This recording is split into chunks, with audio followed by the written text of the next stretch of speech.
Second Corinthians chapter 6, verse 8 to 13, and I'm doing my 640th King James Version Bible read.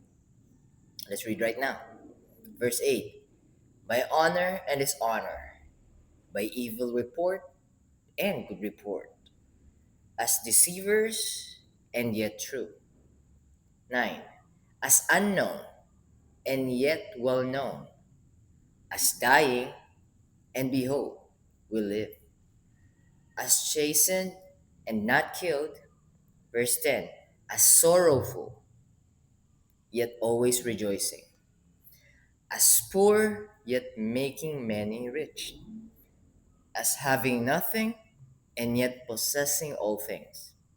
Verse 11, O ye Corinthians, our mouth is open unto you, our heart is enlarged.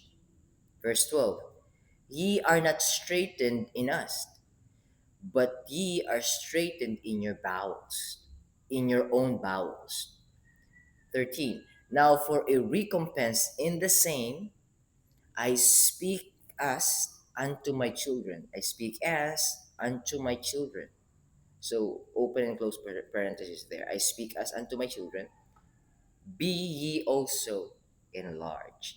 So what's the meaning of this? Actually, I could relate to this. Excuse me. To what Apostle Paul is saying or showing or truthfully and wholeheartedly and honestly sharing to the Corinthians, to the believers in Corinth. So verse 8, by honor and dishonor, meaning sometimes someone is actually commending us, and sometimes actually someone is um, dishonoring us or slandering us. Same thing with good report and evil report. So someone is saying good things about us, someone is saying bad things about us. It doesn't matter. So he's it's like a paradoxical uh, visual imagery. So whatever happened in all things, whether it's good or bad, and we're experiencing it. Apostle Paul is saying it. Someone is slandering us among you, wolves hiding in sheep's clothing, pretending to be part of us, pretending to be one of us, but actually going against us, pretending to be of God, but actually going against God by going against the disciples and apostles of God. So by honor and dishonor, by evil report and good report, as deceivers. So we're being called deceivers, false teachers, trying to lure someone from God's presence, and yet true. In reality, we are sharing the gospel of God, the true gospel of God, His truthfulness, that He is the only way, that God is the only way for us to be with God. As our Lord Jesus Christ said, John chapter 14, verse 6, I am the way, and He saith unto him, and He saith unto Thomas, and He saith unto him, I am the way, the truth, and the life. No man comes to the Father but by me, but through me. Apostle Paul is not teaching the Corinthians, the Colossians, the Thessalonians, the Romans, what else? Philippians, all the epistles that he wrote down. He's not teaching them that I am the one who's going to save you, all right? Listen unto me. No. He's pointing them to our Lord Jesus Christ alone. For them to be saved, and they are already saved because the work of our Lord Jesus Christ is already finished, tetelestai, it has been done. It has been done. Jesus Christ is the one who got them saved by his blood, by the offering of his body, and the body bled for them, for you and me. Not Apostle Paul. Apostle Paul is not saying that. Apostle Peter, Apostle John, every apostle is not saying that they are the ones who saved them. They are the one who bled for them. It's our Lord Jesus Christ. Yes, they will call us deceivers because we're going against their tradition, meaning The Pharisees and the scribes. Because they are the only one who is going against the teaching of God. Because they thought they have the teachings of God. But they denied the New Testament. Because the New Testament is going against their traditions. And they are losing control of the people because of the New Testament, because of the new covenant of Jesus Christ. So they are going to stick with the first covenant. Even though the prophets in the old covenant, the Old Testament, is actually prophesying about the New Testament, about Jesus Christ. Anyways, let me just go through it. Verse 9, already 5 minutes. As unknown to other people, meaning not popular, not being noticed, or uh, being disregarded, and yet well known by who? By God. We are not pleasing men. Apostle Paul is saying we're not pleasing men. We're pleasing God. We're not pleasing God because we want to be saved. We are trying to please God because He got us saved first. He saved us. He bled. He died when we were yet sinners. Romans chapter 5 verse 8. And God commanded His love towards us when while we were yet sinners, in due time Christ died for us. Not when we are already clean, in due time Christ died for us. No, when we are yet sinners, while we are yet sinners, while we are yet sinners, Christ died for us. And that's the reason why Apostle Paul and all the apostles sharing the gospel, because they know, even the apostles, the disciples turned apostles, they know that they are not worthy, they are not deserving, they are not rabbis, but they are the one who had been chosen by God. All right, let me just continue reading. And yet will know, as dying because of persecution, because of trials and tribulations, because of death threats, and behold, we live, meaning it doesn't matter. Yes, we are aware of these things that will happen to us. Our Lord Jesus Christ already prophesied that as well. You will be persecuted, you will be mocked at, you'll be spat upon, you'll be laughed at, you'll be ridiculed. But please remember, I've gone through all those things first, and I died for you. Erase that, scratch that. I died for you. We live because we know after this life, eternal life is waiting for us in the kingdom of God, with God. Not in hell, but in the kingdom of God. Now, if we're wrong, it means nothingness. If it's nothingness, we're just getting the same thing. I'm talking to the atheist. If you're thinking that when you die, nothingness comes next, if you're right, if I believe in my Lord Jesus Christ, and if you're right, I'll also be getting what you're getting, nothingness. But what if you're wrong? All right. As dying, and behold, we live. As chastened, um, being redirected, being corrected by God, and not killed, not being cast down to hell. Just correcting the ways that we're trying to do. Because we are not omniscient, we don't know everything. We can only know what God is allowing us to know. Believers, I'm talking about the believers. Because God will give us the wisdom that we need to be the salt and light, to serve our purpose that God given us to be the salt and light. Now, if we are uh, going on a wrong path, God will chasten us, redirect us. Actually, he's quoting, sorry, Psalm chapter 118, verse 18. Actually, let me just go through it. Let me just look for it. One moment. One moment, guys. Let me just go to Bible Gateway. Bible Gateway. Just going through here. Let me just type in Psalm 118, verse 18. Let's read it. Yeah, just loading. There you go. The Lord has chastened me sore, King David, but he hath not given me over unto death. So, David, you're actually going on the wrong path there. I need to redirect you. I need to correct you.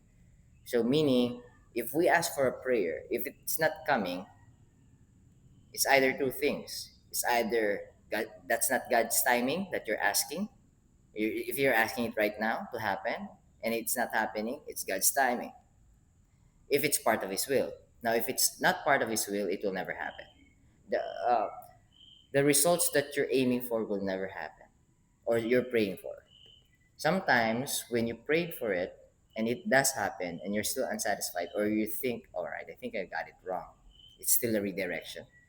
But once your prayers has been answered on the timing that you need, it's part of God's will. All right, where did I stop? As chastened and not killed. Verse 10. See the paradoxical things here, or relaying of message of Apostle Paul. So it always ends up with positivity, like how God created the earth or everything in Genesis, and the evening and the morning were the first day, and the evening and the morning were the second day, and the evening and the morning were the third day, and the evening and the morning were the fourth day, so on, and yada yada, up till day six. Evening first, darkness first, then comes light, morning. All right, verse 10. 12 minutes already. A sorrowful yet always rejoicing. So, full of sorrow, meaning really going through a lot of difficult times. And it make the apostles, the disciples, actually uh, emotionally down, probably, but still rejoicing because they know that this is just temporary. Everything will be worth it at the end. As poor, meaning doesn't have anything, as in materialistically poor, or even yeah, materialistically poor, meaning there's no comp. He's a tent maker. Actually, he's not a full-time tent maker. He's a part-time tent maker.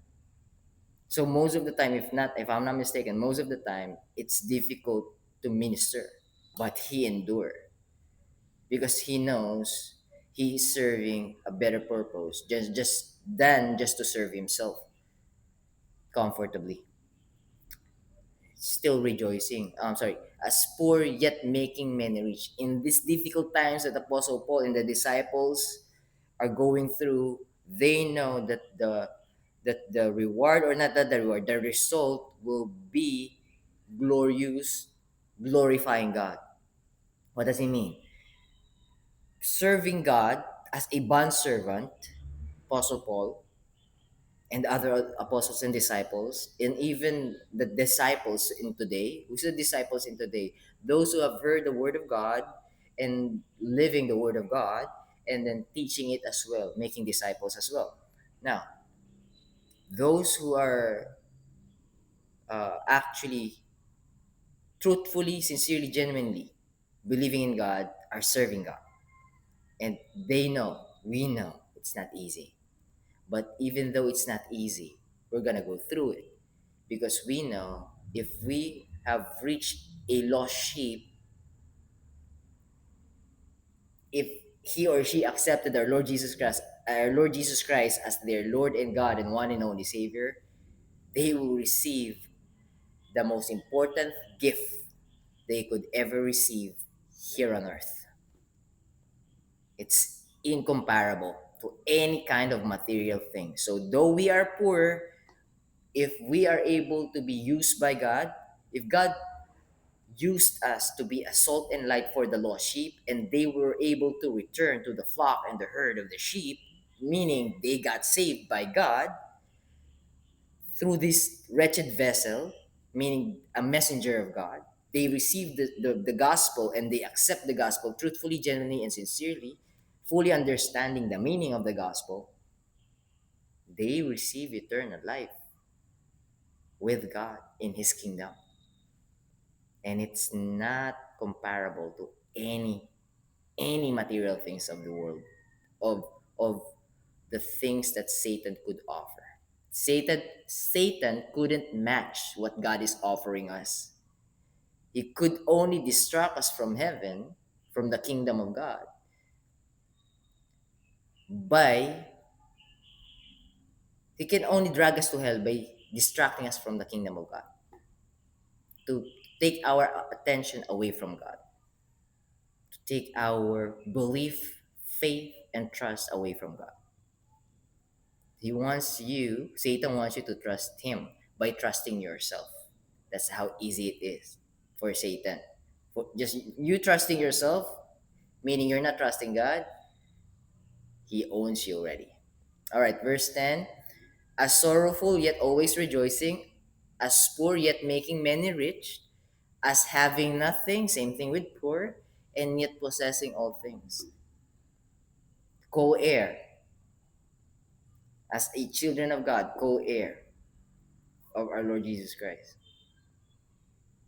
that it will manifest in the kingdom of heaven. But here on earth, God will give us the things that we need.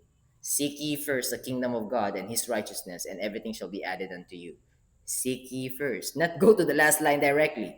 Seek ye first. Inline your mind in God's mind. Although we cannot comprehend and God's wisdom cannot fit our finite mind, at least trying to get to know God. Because your desires will change. Seek ye first and his righteousness, and all these things that you need shall be added unto you. Listen to that word. That you need. Not that you want. That you need. All right. Verse 17 minutes already. Verse 11. O ye Corinthians. This is a not a call, it's like a a passionate calling of the children. I come home. It's already nighttime. It's not safe there. So something like that. O ye Corinthians, our mouth is open unto you. So we're not hiding anything. We're truthful and we're honest. You know that. We've showed that to you. You've experienced that. Even though someone is slandering us, you know the truth. And God is the truth. We're not doing this for our own advantage. We're not doing this for our gain, to fatten our pockets. We're doing this for the expansion and advancement of the kingdom. Let's work together, O ye Corinthians. Our mouth is open unto you. Our heart is enlarged. What does it mean? That's a deep word there. It means even though it's hard, we are trying to endure it. Even if it's hard to love someone because they they are not lovable, we are loving our neighbors. We are loving our enemies. Now, if they're slandering us, it's fine. We're gonna slander them, say slanderous things towards them or against them. We're just telling the truth. Slander is lies.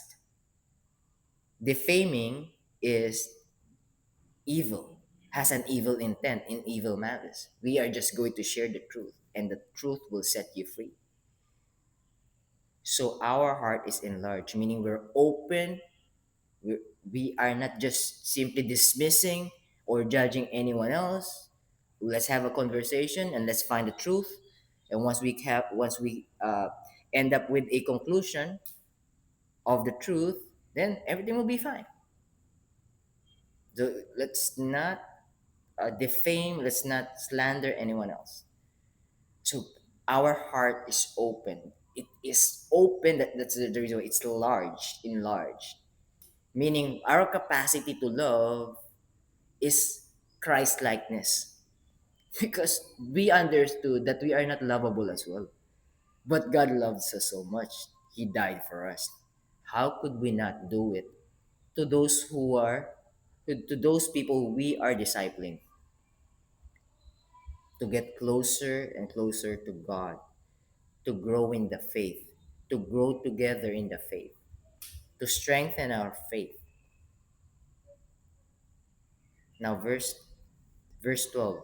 You are not straightened in us, meaning encamped or contained in us. Actually, you are free in us. However, verse the same thing, verse 12, next line, but ye are straightened in your own bowels, meaning internal organs, meaning deep emotion, affection, compassion. So it means you're on your feelings. So we need to learn to get away in our feelings and to go back to the word of truth. The heart is deceitful above all things and desperately wicked. Who can know it? So if you're relying on your emotions, affections, and compassion, you need to check your heart posture because it might be encamping you or cramping you, or it might be containing you, restraining you. You need to check your heart posture. You need to see if are you following the word of truth or are you following your heart. Verse 13, 21 minutes. Now for a recompense in the same, meaning we've showed you this love, this kind of love and affection. We've showed you the truth. We have opened our hearts towards you. Now for a recompense in the same.